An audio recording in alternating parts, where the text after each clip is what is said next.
This is just a short test with these golden iridescent paints on the Shuttlebay of the Enterprise B to see if they pick up the colors. They seem to be. Let's just take a look here. There we go. And they are subtle enough after all. So I'm not going to have to worry about them on the Aztecs of the ship. Now if you look in plain light, virtually invisible. You see? Very muted pearlescent shades. But if you catch them in the proper light, turn a light, there's the iridescent colors. Now see how that orange becomes a blue? See how that green becomes a dull pink? See how that shiny red becomes a dull blue, and how that shiny gold becomes that gold becomes a blue. So you see, they all have different interference colors, and they all work out quite well on the ship. It's incredible. So I consider that a successful test. And I think when I do my next 1400 scale at Excelsior, I'm going to test the iridescent paints right on the hull color and see what it looks like. So anyway, I'll post this up to YouTube and see what people think. I'll talk to you all later, and this is just a short preview for, I guess, part 10 of the Excelsior build. Enterprise B build, sorry. Because all that's left now that the Aztecs are settled is to do the side registries. And then, of course, the names. And you know, that extra Aztec that I have left over, I might just be able to put under there. We'll see. Anyway, that's all for now. And see you all later. Okay, thanks for waiting. I'm back again. This is part 10 of the Enterprise B 1400 scale build. I had tried to use the X-Acto blade to take off that section, but all it seemed to do was want to peel stuff up, including the paint under there. So what I'm going to do instead is I'm just going to get some kind of milky white that matches that color and paint along the front border, because it's just not coming up. Not without taking up the entire decal around it, which is strange. But I'm going to try once more, just try to make a bit deeper cuts. Be right back. Well, the decal took off the paint as well. So I'm going to try to clean it up and blend it in, and we'll see what happens. I'll be back. So what I'll try to do is I'll try to make it as smooth as possible with the watered down paint. Or maybe even just put the water on top of it, like so. And then once it's completely smooth and dries completely smooth, I'll go over it with the, say, the pearl white. And then what I'll do is I will go over it with the pearl white. That'll give it a smooth hull. And then I will try those spare Aztec decal sections from the bottom that I cut off long ago. And I will use them to give the impulse engine a different look.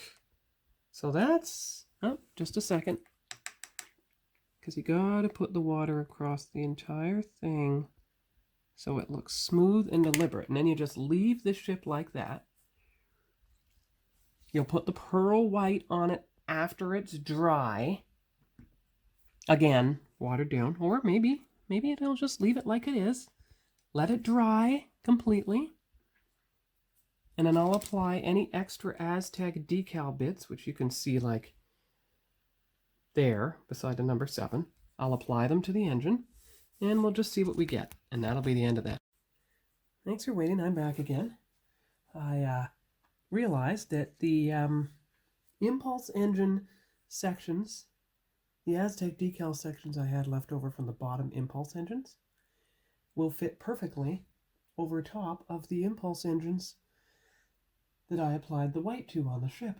I just have to wait for the paint to dry to apply them both. And there is one that has a nice dark gray line. Well, there happens to be a nice line in the front of the engine there, so I can apply it properly. See, what you do is I'll trim it along that line and then put it on the impulse housing, that section, and then I can save the rest of the Aztec for the other part. So it'll all work out. It'll work out brilliantly. And the Aztecs will fill out the entire section. But in the meantime, I'm going to work on putting on the phaser decals on the ship, both the back, not the very top one though, because that's for the Aztec first. So I will get to work on the phasers on the top saucer, and I'll be back to show you that result, and then I'll work on the red stripes. Okay, so I put the first phaser decal on, as you can see there, and the paint is dry on here, so I can probably soon try the Aztec technique. But I'll have to cut them on top of the impulse engines to make them fit.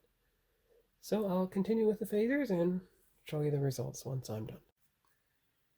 Alright, I'm back. I put on the 5 phaser decals, as you can see here, and I put on the 1 phaser decal at the Shuttlebay. It's nice. You put it lengthwise, it fits right in between. So now I'm going to try out the Aztec pattern idea now that the paint is dry, and we'll see how it goes. I'll be back with that. Hello everyone, this is Sean, and this is the final part of Part 10A of the 1400 scale Enterprise B. It's been a few hours since I applied the Aztec pattern to the top of the impulse engines. I had to kind of mix and match them, cut them to shape, but they work. I pretty well got the those 2 line sections centered. So all the Aztecs are on the saucer, and I pretty well, it looks good. Let's see here. There we go. Yeah, and you saw the 5 saucer phasers, and you saw the phaser on the, where'd it go? The last part of the video, there was a phaser on the star drive hull there. Well, you know what? That's okay. Because what I'm going to do instead is I'm going to make that a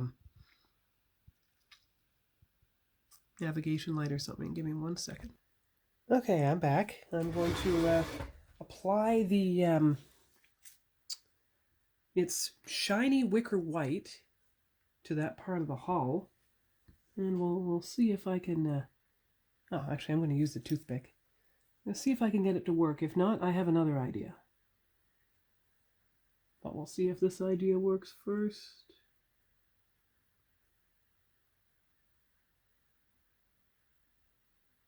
Yeah, no noticeable difference. Okay.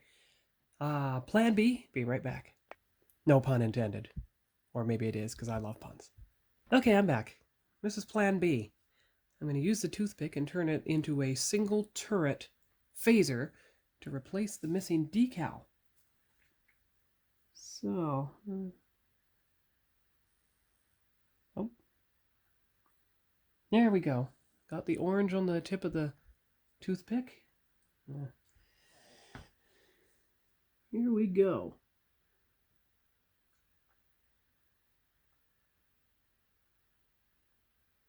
There. That worked. As you can see, there. 1 bright orange dot recessed in that circle.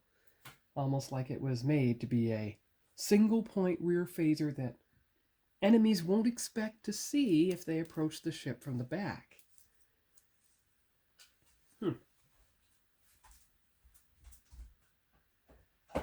Alright, so that's pretty well all I'm going to do today. The nacelles are already done. You saw that. Let's see here. Gray looks good, so I shouldn't have to touch up too much there. Let's check out this one. That's pretty good. Aha! Right along here, I'm going to have to touch up, but that's where I'm going to get out the steel gray, so I'll be right back. All right, I'm back. I've got the folk art steel gray, as you can see here, and I'm going to try to clean that up, that nacelle up. Again, I'll use the toothpick because the so-called fine brush, its bristles spread apart, so it's not going to be of much help in this endeavor. Might not be able to do it on camera either, but I'll show you the results once I'm done. Just yeah, well, okay, I can do it on camera after all.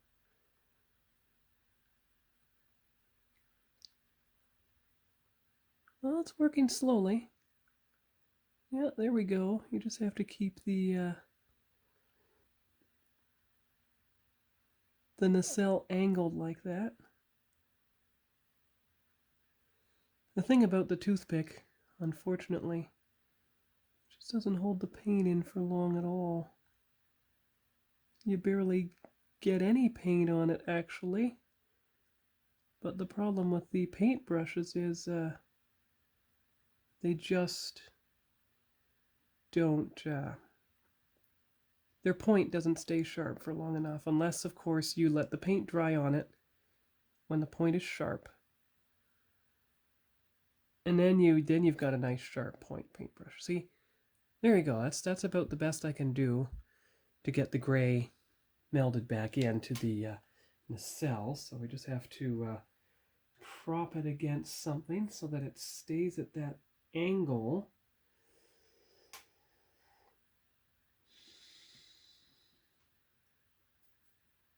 Just one second. Here we go. See, the model tools come in handy.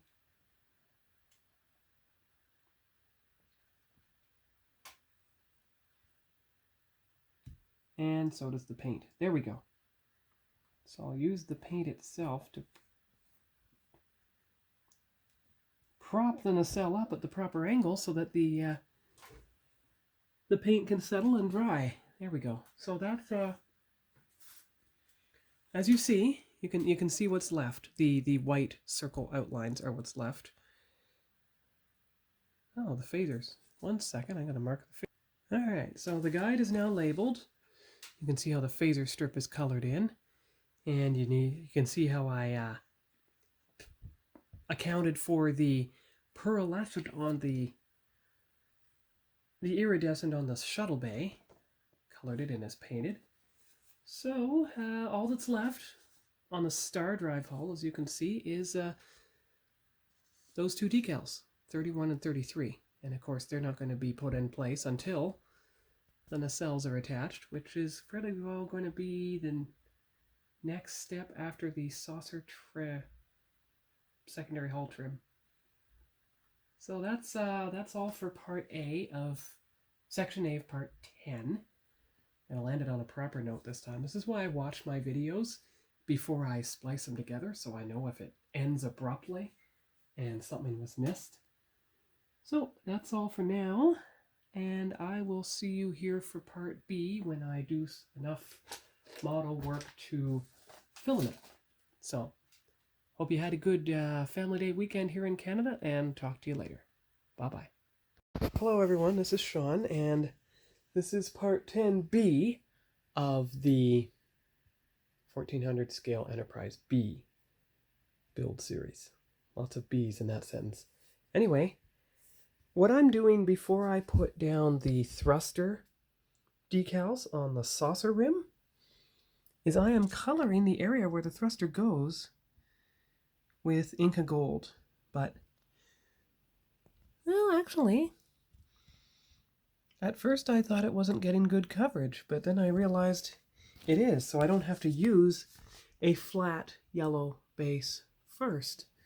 The Inca gold by itself will turn out quite well, and then I'll do it on that one also. Then I'll let it sit. I'll let it settle. The windows are too small to paint, even with a toothpick. But that's okay, because at least you'll have the Inca Gold thruster decals on there. Now I know it looks like the thruster shows the outline. You know, that white square in the thruster decals is actually the that's actually the center of the thruster, and it's supposed to have the you know, the stuff show through it. But from where I'm sitting, just in case the decal fails to fold over those two triangle edges, both top and bottom, which you can hardly see, I want to be sure that at least you have some semblance of a thruster on the ship, hence the Inca Gold base here. And you can see how the how nice it looks in between where I put the light green. Anyway, that's about all for now. I'll do the rest of the... Oh, I put on the Starboard secondary hull pennant last night. I think it lined up pretty well. Because remember, it's thicker, higher at the top than it is at the bottom. So I just tried to align that top stripe along the panel line. Maybe it's not quite straight, but remember, you can only take the panel, you can only take the arrowhead down to the top of the, you know, the flare-out part of the secondary hull. So I had to think of something. Anyway, that's a good view of the ship. And that's about all for now. And when I do some more painting, I'll be back. But now it's good to know I only need the Inca Gold and not the yellow base. So I'll talk to you all later when I do more for part B. Bye-bye. Hello everyone, this is Sean, and this is the next stage of part 10, or is it part 9, of the Enterprise B build. Just give me 1 second to turn on the ceiling light and see if that reduces the light glare. That's a bit better. What I'm going to do today is I'm going to put on one of the decals that remain, and that is going to be, you see that pinstripe decal there? That's the next one that's going to go on there. You can see how I've got it aligned the right way. And I might even try a couple of the thrusters on the port side of the saucer section. So I'm going to get the water warmed up and get the first decal ready to apply, and we'll see how it goes. I'll be right back. There we go. You can see the stripe there. I did my best to get it even compared to where the other stripe was. Now we'll try the thrusters, which I've already cut out here. See if I can apply it to the two sides of there. So I'll try that and I'll be back. Okay, so on the diagram, that was decal 19. Of course, you can only put 4 of the 6 thrusters on there, but there you go. There's the two port side saucer thrusters put down with microsol, of course, and blotted down with a paper towel. There's a good angle. Well, that's kind of neat. I mean, my remember I used the Inca Gold in the middle, but the thruster part is still more intense than that. That's quite good. It's quite good. It seems quite even. Top and bottom. That's great. So I'm gonna leave the ship like that now for a few days. Let it dry.